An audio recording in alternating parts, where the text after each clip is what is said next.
All right, this is Patrick Rogers, and today we have the privilege to have Mike Weich on the show. And Mike is the CEO of Valor Infrastructure Partners. Welcome to the show, Mike. Thanks for having me, Patrick. Happy to be here. You bet, man. So, a little bit about Mike. He lives in Palm Beach Gardens with his family, and Mike is a West Point grad. He's also an MBA from Duke University. He was obviously graduating from West Point, became an officer in the Army, made it all the way to the rank of a captain. And man, thank you for your service. Appreciate it. Yeah, you bet. After that, Mike started a very impressive executive career as an assistant VP at Bank of America. And then from there, he transitioned to renewable energy resources industry and then became a VP of mergers and acquisitions and business development in that field of energy until founding Valor Infrastructure Partners, which develops renewable generation in the United States. So again, Mike, great to have you. What's one interesting fact that not many people know about you? I consider myself a global traveler to some degree. And not many people, when they first meet me, know that I'm from New Jersey. I'm born and raised in probably what I would call the Soprano Ground Zero area. So that's a little bit about kind Wow, of where okay. I grew up and Uh-huh. the culture that I was around. And I don't think many people, until I tell them, would know that I'm Jersey born and raised. Maybe my accent is more apparent than I thought, but that's a little bit unique about me that not many people in Uh-huh. my field know right away. Oh, very cool. So I kind of grew up since like 10th grade and above, like in north of Philly a little bit. So a lot of my friends have the, Jersey accent. No, I don't detect much of a Jersey accent there. So, but what part? We're like outside of the city in Jersey or? Yeah, Essex Yeah, County. So Essex County. Yeah. you're outside of Newark, kind of not Yep. too far, 20 minutes from New York Yep. City. Yeah. Very cool.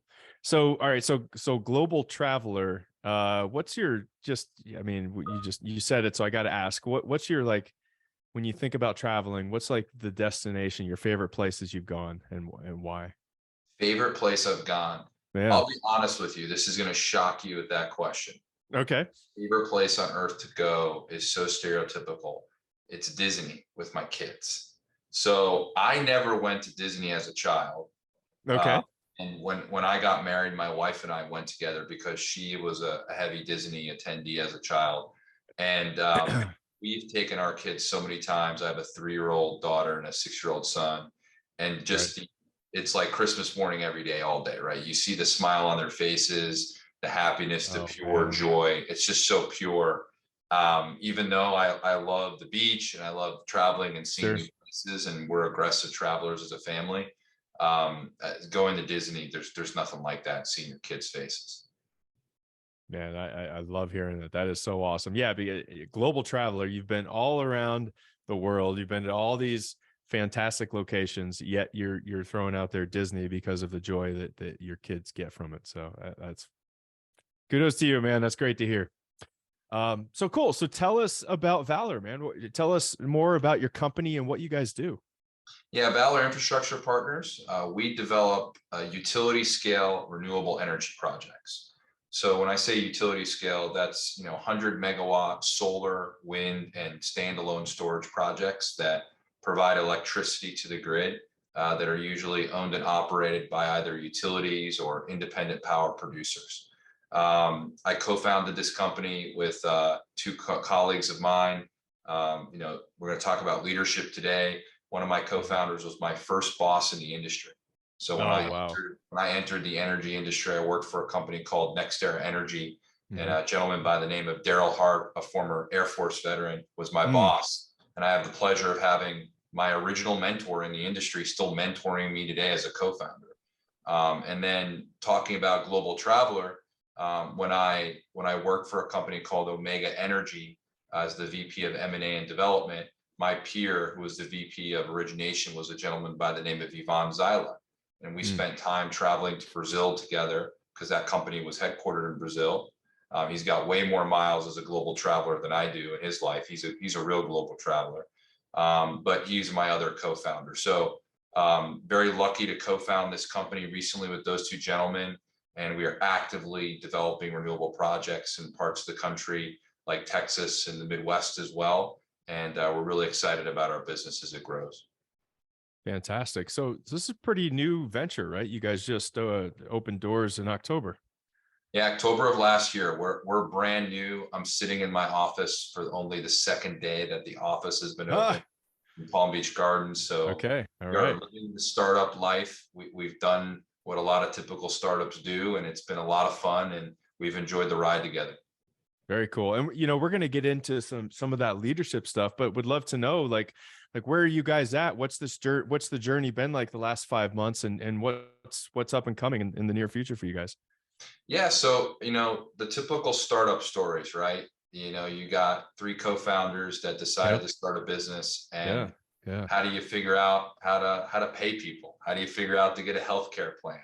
How do you figure out how to get a Sure. 401k for your employees? All the little things that you take for granted in a big corporate environment, That nobody you got to teaches you. figure Yeah. out how to provide it. And you don't want to go pay a consultant or pay a lot of people a lot of money to do it for you, right? You want to be lean and mean. So we've had the fun and a little bit of the pain of figuring out how to as a team get start up, have an office, have processes, have procedures. But at the same time, we're doing what we do to make money, our business, right? So we've been actively developing renewable projects in the great state of Texas. I've had a lot of success. We have a team on the ground there working very hard day in and day out. And we've also transitioned that business to the Midwest and doing the same thing. So we are absolutely executing on the strategy and the plan that we envisioned when we started the company, and we are on track to do what we envisioned doing. And as we keep doing that, our story as a company is deliberate execution. We don't have to do anything sexy. We don't have to Mm. execute any plays that no one's executed before. If we just, to steal a sports analogy from Alabama and college football or the Patriots, if we just follow the process and follow the system and are disciplined, we Right. have a Right. great business ahead of us. No, it's fantastic, man. So you guys are a very impressive company, very impressive direction, very impressive goals that you have for yourself. It's no chance that you guys you've had an impressive career as well to get you to where you are now. This is not like starting up a little, real estate company or an HVAC company. You guys are doing big things. This is a very outstanding potential environment and where you're going, and you have a career that supports it. What are some of your experiences that have led you to become the leader that you are now, to be able to even position yourself to such an undertaking? Yeah, great question. I think it's a classic story of drive and Mm. ambition. I think you envision what you want for your career. I always envisioned wanting to be C-suite caliber. Mm. I in the military really loved in my military experience the accountability and the responsibility that came with being the leader. Mm. And I when I transitioned out of the military, I really wanted to find that feeling again. And very quickly, when I entered corporate America, I realized, well, if I'm going to get that feeling again where it's all on me, or I'm carrying a lot of the weight on my shoulders again, I got to be in the C-suite. So I personally Interesting. love the responsibility that comes with being in that leadership role. So it was always my drive and ambition to get back there. I'm most comfortable as a person when all the weight is on my shoulders in a corporate environment. I love that pressure. I love that accountability. I love that responsibility. I love having to make difficult decisions. I love having people challenge me and push me. Mm. That's where I'm most comfortable. Right. So I think it was my drive and ambition to place myself in a similar kind of mental state that I had when I was most satisfied in the military that got me to where I am. Which is a very noble thing, I think.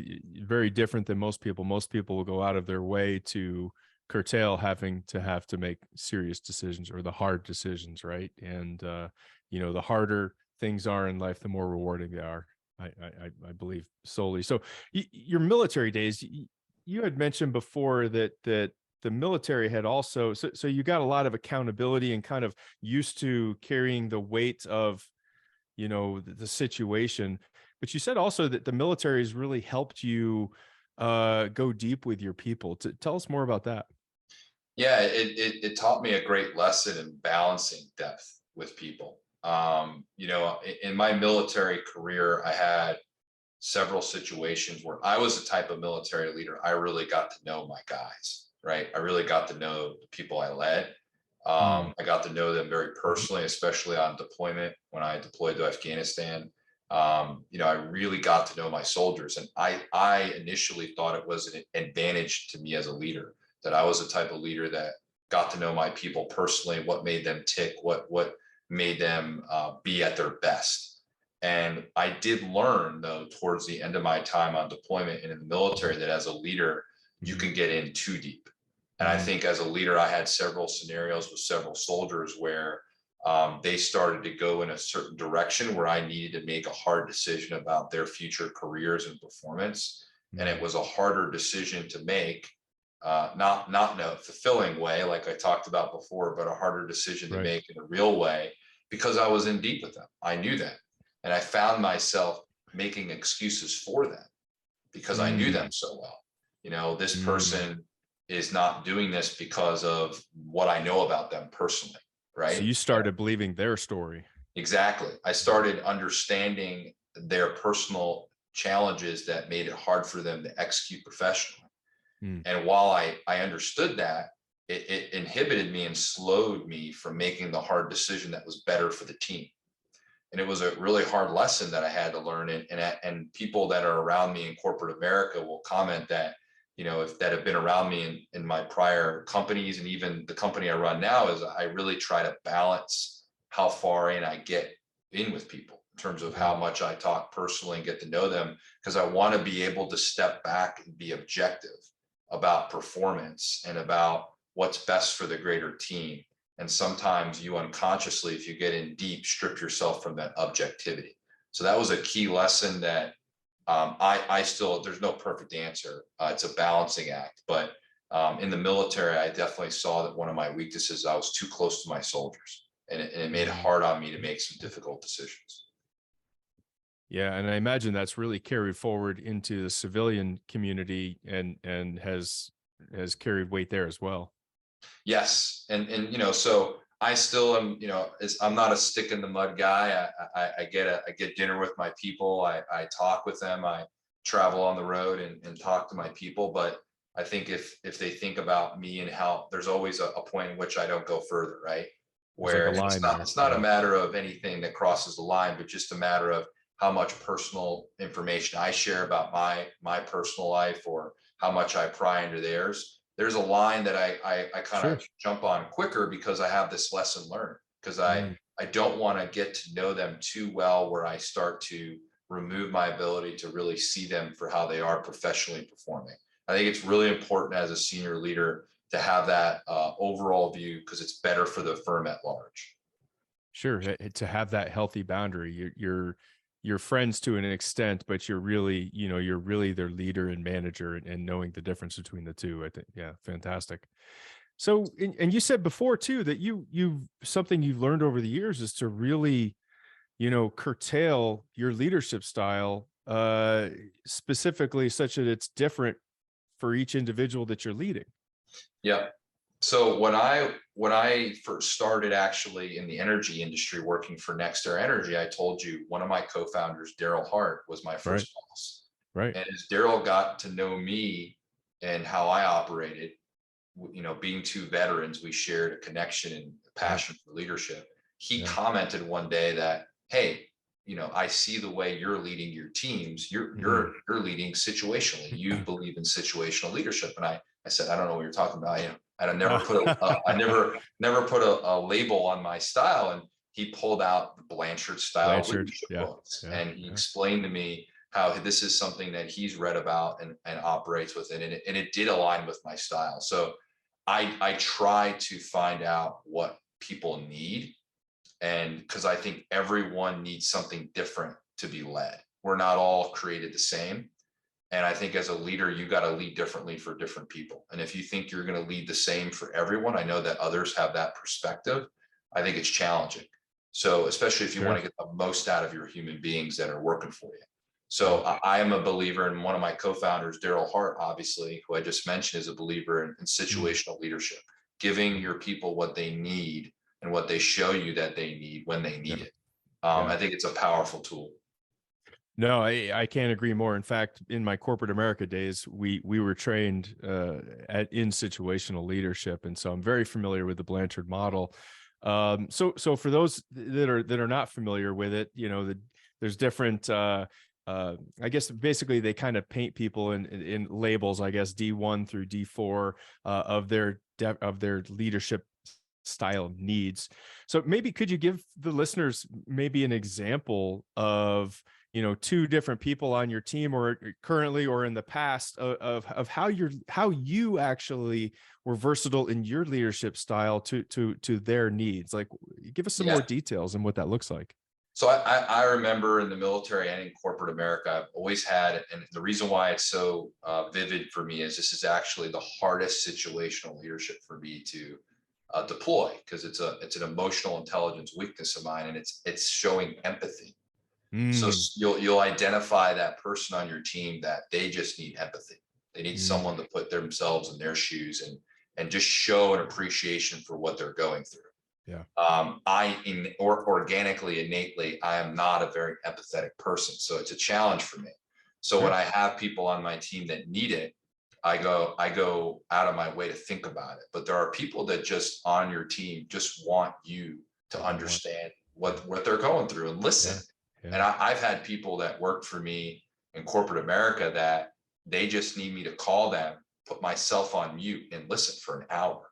They just need me to be there for them, and then say back to them what they said, and showing that I understand. And so that's the empathy person. There are other people that I have had in my career, and I remember I had one employee in corporate America that was just a competitor. They needed me to incite their competitiveness. They needed me to make a comparison. This is how you're performing on this task compared to the other guy or gal. And it just lit a fire in them because they're competitive.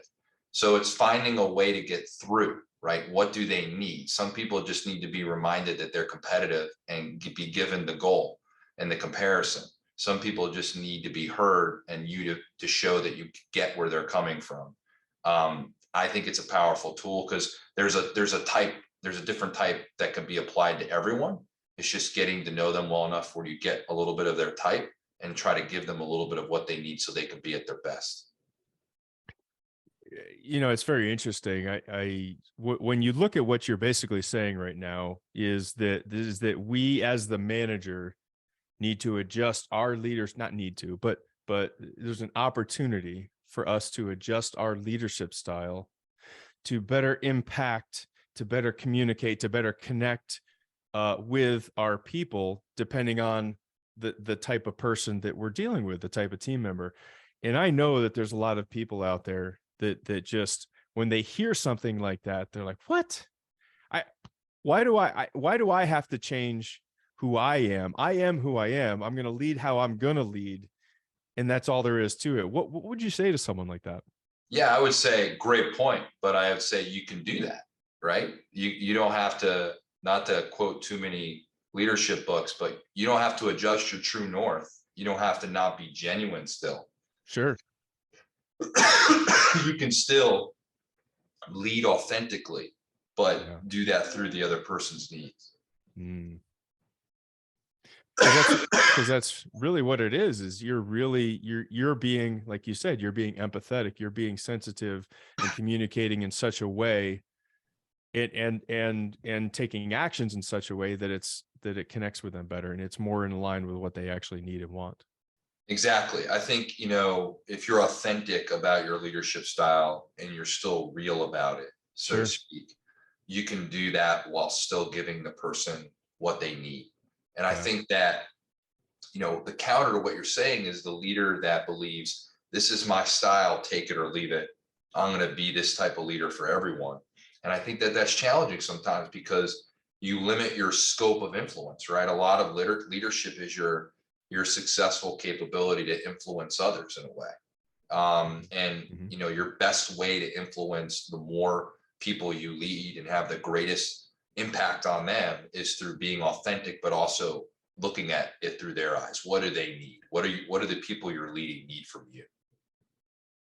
Which is work. I mean, that takes Yeah, energy. It takes effort. It takes you really caring. absolutely. It's a lot of effort. It's not an easy, I don't think it's an easy style of leadership to execute at all. Because you're really putting a lot of time and effort into thinking about the people you're leading and getting to know them. There's a trust building. And again, that's why it connects back to the first discussion, right? If you're going to be a situational leader and try to figure out how to get through to different people, you're then going to have to get to know them. And then it becomes, and you can see why I had the mistakes I had in the military. I was a situational leader, hence I got to know my people, but then you have to watch how far you go. It's a balancing act, but to Gotcha. connect the two themes together. But it's hard work, but I think it gets the most out of people. I believe that I have led people in my military career and in my corporate career Yeah. that I believe were not the easiest people to lead. Mm-hmm. And I think I was able to get through to them because I found out what situational leadership style they needed. And maybe I was able to work with them and lead them and others weren't. I think that's a prideful thing for a leader. Yeah, that's awesome. Fantastic. And then you had talked about one of the other things that was kind of the key to your success is bringing on people that perhaps do not have the same perspective as you. Yeah, huge part of what I'm about and what Valor Infrastructure Partners is about now. And it's reaped in the foundation of how our co-founders interact.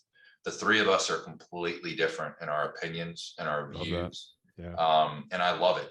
On a very regular basis, our co-founders openly in meetings disagree on topics, and it fosters tremendous collaboration. And one of the things it does, Patrick, is, as I grew in corporate America, and I've taken on a Sure. lot of mentors over the years. Some of Yeah. my mentors have given me great advice. You want to surround yourself with people that are looking around all the corners that you can't look around. You only have so many eyes and so many ears and so many places as a leader. You need to be around people that see around every corner. Yeah. And part of that is surrounding yourself with people that are not yes people, that will challenge you, push you, disagree with you, to give you a different perspective. Sure. That they're seeing something you're not. And it's a great moment because if they disagree with me and can clearly highlight something that I missed or that I don't have an experience in or I haven't seen, I can humble myself and say, you know what, you're right. This is better for the company. And listen, if I disagree with them and I really believe in myself, Right. then it's on me to really amp up my side of the story, get more evidence and data on my side, and make me even stronger to sell them on this is where we should go. And then at the end of the day, if I'm successful in selling them, then I've really created a compelling argument for why we're going in this direction.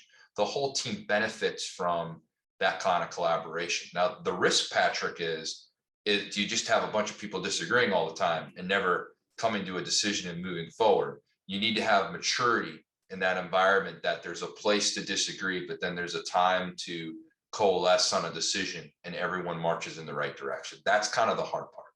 Yeah, no, totally. And on top of it too, not only not hiring yes people, but it sounds like you've recognized that a lot of people, a lot of companies, and a lot of CEOs or hiring managers, they'll hire people because they're like them, right? We like other people. We know, like, and trust other people when they represent or similar to us. And that I forget, there's a specific word for it in the corporate America. It's something bias, but you end up having a company with 10 people that are just like you in the C-suite and management, and nothing ever gets done, and you can't make any decisions, and you don't see around corners. Exactly. You got to go deep in that too. I mean, you got to think high level, because if people start looking at Valor Infrastructure Partners, they'll see I've hired a few veterans. So they're going to question, this guy comes on this podcast and talks about hiring people that are different and see things differently. He's got a few veterans that have the same background as him. It's the way people think too. It's not just where people come from. It's not just what gender you are, what background you are. It's how do people think? And I really value different thinkers. When I'm interviewing for a role, I'm really looking for someone to bring something to the table that isn't currently there. Plus, of course, the talent I'm looking for in the role, but can they add even more value to the team because they think differently than everyone else? And then if are they comfortable presenting their different opinion publicly to bring a different view?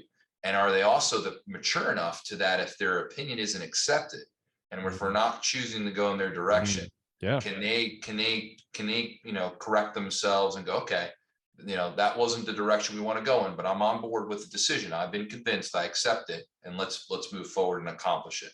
Again, that last part I find is the maturity part that's hardest to find. Wow. Okay. Yeah. I mean, I love it. You talked about a lot of great things there. One is having that healthy conflict, getting people who are disagree, but are comfortable enough and trust each other enough to have that healthy conflict. But then, it's kind of like it sounds like what you're saying is when we're in that meeting room and, we can disagree all we want and have healthy conflict, and you can be yelling, whatever that is, be passionate about it. But when we leave this room and that decision's made, we are all behind it. Exactly. And that's the part that you're saying that kind of humility is hard to find sometimes in people who are willing to go with the decision, even though it isn't their decision, kind of letting their ego aside. Yes. And I believe the hardest, that the burden that the person that carries that burden the hardest is me, the C-suite person. Because I will have a lot of situations.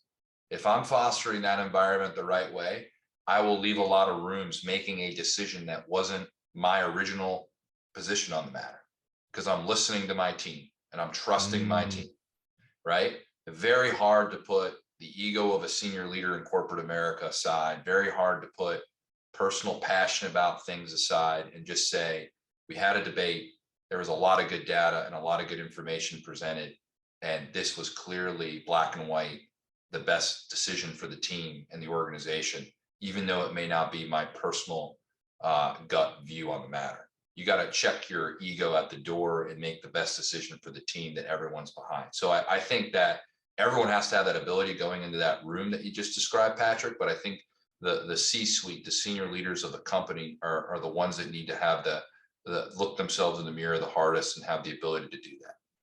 Fantastic. Totally agree, man. Totally agree. So let me ask, if you were going to replace or not replace, but if you were going to, bring on a CEO to, take over the reins to drive your company, what would be the one book that you would require he or she read before taking over? Yeah, for me, it's Grit by Angela Duckworth, right? I'm a huge fan of that book. I'm a former athlete, meathead, infantryman. I like to make things simple for myself in life, and passion and perseverance, right? That's the equation in grit. And I think that if you have passion about what you're working on and you have the ability to persevere, and you've shown that in your life, and you have that grit, you will be the leader that the company needs. Everything else should fall in place, right? The lessons learned, the education you need, the capabilities you need, the talent should get there if you have passion and perseverance. Because if you're passionate about what you're working on and you have perseverance based on your background and experiences, you will do whatever is necessary to get to where you need to be to perform. That's a huge part of who I am personally.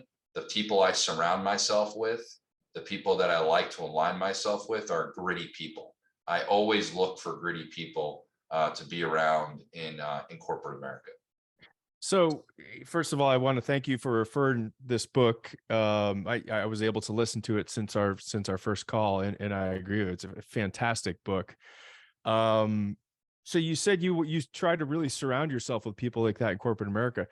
What's your style, or what's your methodology for when you're talking with people, or however, how do you identify when someone has that grit, man? Yeah, you want to get to those personal experiences, right? And in the book, you mentioned she has that scoring table that She she has had. yeah. And I don't do it anymore, but I used to actually have that when I was in one of my former companies and I interviewed candidates. I used to have it out. I used to ask little questions from the grit scale, And see to what they say. candidates Yeah. for roles to Uh-huh. see how they were scoring out. But I think you want to look at those experiences the person's presenting, and are they showing a track record of persevering, right? Mm, Have they been challenged in any way in life, whether it be corporate challenges, maybe they were an mm. athlete earlier in their Yeah. life, they had a Yeah. personal experience where academically they were challenged, and they showed that they persevered. And then you want to find what is their passion, and hopefully the passion is connected to the role that you're Yeah. interviewing Connected for, with right? that. Right. Right. Right. Yeah. Hopefully in a renewable energy company, there's a passion associated with that the employee Sure. can describe. You're looking for those parts of the equation, right? And I'll tell you that it's not always apples to apples, right? I mean, maybe the person I'm interviewing is passionate about something. It's not directly the company or the industry, but it's relatable. They have a passion. They've Mm, shown perseverance in other areas, so they yeah. have the equation, and I can work with that, right? We can apply that to what we do. And I'll also say one of the things that is uniquely common when you look for grit is another thing that is a little outside the scope of the book, but I think appropriate, and that's character. And Mm, I remember it to this day when I was a high school football player in New Jersey. yeah. Yeah. My football coach used to say, character is what you do when no one's looking, right? Absolutely. Yeah. True. That Yeah. was his Love that. version of it, and Yeah. that stuck with me. And what are my employees doing when I'm not looking? And when I'm interviewing these candidates, what kind of person do they show me that they are? What are they going to do when I'm not looking? Typically, high character people are associated with, I think, grit. They have the passion, perseverance, because they have to do the right thing when no one's looking to get to where they want to be, to Right. accomplish goals, to Right. persevere, and their passion gets them there. So I think I look for character and stories and track records that show perseverance and passion. I forget who said it. I think it might have been Lewis Howes, but he says, I don't know any successful person that doesn't return the shopping cart to the holder thing. Yep. And I will tell you, I have to tell you, another part of me is, your analogy just reminded me of something. Uh-huh. You know who reminded me to do that very early on? I remember early on in my marriage, I am married to a woman that absolutely reminded me to put the shopping cart back, Hell yes, right, in the man. right Amen, place. dude. She would not let the infantry officer, West Point graduate, erode his values and Mm-mm. not put the shopping cart back in the right place. She was raised right. She knew better. So another part of this is humbling yourself to, you can come from the right place, you can have the right background, but it doesn't mean you're not susceptible to the same mistakes. Surround yourself with people that will remind you, even your spouse. So that's a Yeah. huge part of it. And I'll also add, Patrick, we talked a lot about hiring and employees, and I mentioned character and grit. Right. Also, as leaders, humble ourselves to recognize we make mistakes and we miss. I do Sure. not bat 1,000 in my grit scale capabilities, and I do Uh-huh. not bat 1,000 in people that Uh-huh. I think have good character. I Yeah. miss. I'm lucky to Yeah. bat 500. Yeah. And that humility comes out, I'm sure, and you spread that throughout your organization as well. Um, Very cool, man. It was awesome having you on the show. I want to take a few minutes and just kind of summarize some of my key takeaways from today, and it's no doubt that I'm not surprised by how successful you are based on today's podcast and just listening to your responses, man. But some of the summaries, takeaways was, number one is the importance of really, going deep with your people. And this is really one of the core three things that Patrick Lencioni writes about in The Truth of Employee engagement, is the lack of managers that have that intimate connection with their people, and not necessarily going out and not at all going out and being drinking buddies or anything, but knowing about their lives, knowing their children's names, knowing what they're into, their hobbies, what they're doing, and being a part of them, but still having that healthy boundary. The other one, which is fantastic, man, and you're the first person on the show that's talked about it, it's situational leadership, and really tailoring your style, being the ability to put your ego aside to tailor your leadership style to best suit the needs of your person. The other thing which I thought was awesome is hire people that are looking around corners that you aren't looking around. That is fantastic. Again, that's the first time I've really heard it put in that way. But again, really, creating that culture of people that are not yes people, having that healthy conflict, and having a team of people that agree that when you make that decision and when we leave this room, we're all in the same. And the last one is this importance of grit. And when you're interviewing people and looking to bring them on your team, having a methodology to determine and really dig into their passion and their grit and see if it's a good fit for you. And again, I think the one thing that you said there, that sentence is a great quote, is character is what you do when no one is looking. So, yeah, great stuff, Mike. So if there was one takeaway that you would really want the audience to absorb, Mike, what would that be? Humility. I want, people to understand how important being humble is. Yeah. Being a humble leader. Yeah. I had a mentor of mine when I was at a former company. I would talk to him, every several months, and I was working on a lot of challenging projects and deals at the time. And the only thing he told me was be humble, ask questions of your people, challenge what you know, what you don't know. And I think that, the hardest part of the leadership journey in corporate America is to remind yourself how important humility is. Because when you're humble, you're willing to learn, you're willing to listen, you're easier to work with from your subordinates and your peers, right? You're more approachable. Yeah. So I think a lot of the things we talked about today are easier said than done, but they're far easier if you're a humble personality. If you're not humble, you make a lot of these leadership traits and aspirations more difficult. That's fantastic. That's a great point. Mike, again, great to have you on the show. If any of our listeners wanted to reach out and get a hold of you or your company for either services or questions to you about, your leadership experience, how could they do that? Yeah, I mean, me personally, I'm active on LinkedIn, so happy to Perfect. respond to a LinkedIn message if someone wants to chat. Always happy to chat about leadership. And then Valor Infrastructure Partners.com is our website. So if anyone wants to check us out and look at our business and what we do, Valor Infrastructure Partners.com. Happy to show everyone what we do. Awesome. And we'll have your LinkedIn, Mike's LinkedIn URL will be in the details section, but his name is Mike Weich and the last name is spelled Weich. And so we'll have that link in there. Again, Mike, great to have you on the show. Please hit the like and subscribe button and help us spread the word about the show and what we're doing here. With that, we'll see you in the next episode. Thanks again, Mike. Thanks, Patrick. Really appreciate it.